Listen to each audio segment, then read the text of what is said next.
something I've seen too is that, working at these companies, it's very fast paced. And so we get so caught up in the pace of things that we forget to go back to basics. And basics is, why are we doing this, and making sure everyone just understands this is why we're doing it. So I start meetings with that, even though it could be a weekly meeting and we're meeting touching point. I always say, as a reminder, this is why we're doing this. The second thing I think is so critical is to say why it matters to each person at that table, and not them personally. This is not touchy-feely. It's your role. Your role matters in this. Here's why. Hey, IT, you're here at this table because this is the perspective that we need. And marketing, here's the perspective we need. Legal, here's the perspective we need. And this is what what we're looking for. And what that allows for is, one, gets everyone on the same page, but two, gives every single person unique agency in what they're doing there. And it reminds them of why we're doing this together and why we're trying to not do this in silos. And that can take 2 minutes in those weekly meetings, in those conversations. And it's just good internal PR of doing that over and over in your email communications, and always reminding of, this is the why, this is why it matters to you.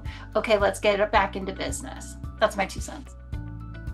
Yeah, I was going to say along those same lines, I think it's starting with like aligning on, shared definitions and metrics, because I've seen it multiple times in my career where, coming in from a marketing point of view, we may be speaking a different language. And so like just starting there, I think the unique position for marketing ops people in general is that like it's a unique place in the go-to-market team that can kind of see across all the different layers between the systems and the process and the data and the measurement. And so like it's to your point, Veronica, like connecting those dots is a great place for people in marketing ops to kind of, lead those conversations and help to, kind of diagnose the issues and make sure that everybody's on the same page, working toward the same goal, as you said.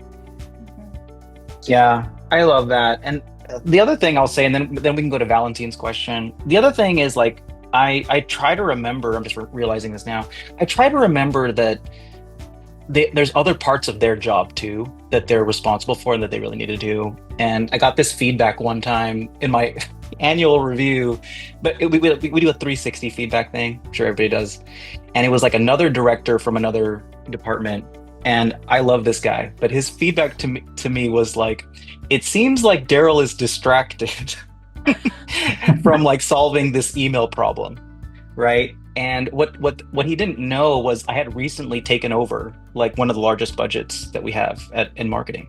And it was like my number one priority, clear as day, to make sure that we delivered on the budget and that everybody and that we facilitated it. And I guess the feedback was kind of true. Like I was a little bit distracted, but it was the right thing for the company. And I think that there's not really a moral of the story, but I think that when we meet with our coworkers, it's something that part of influencing them is to remember that they have other responsibilities, and I think that's a really important thing.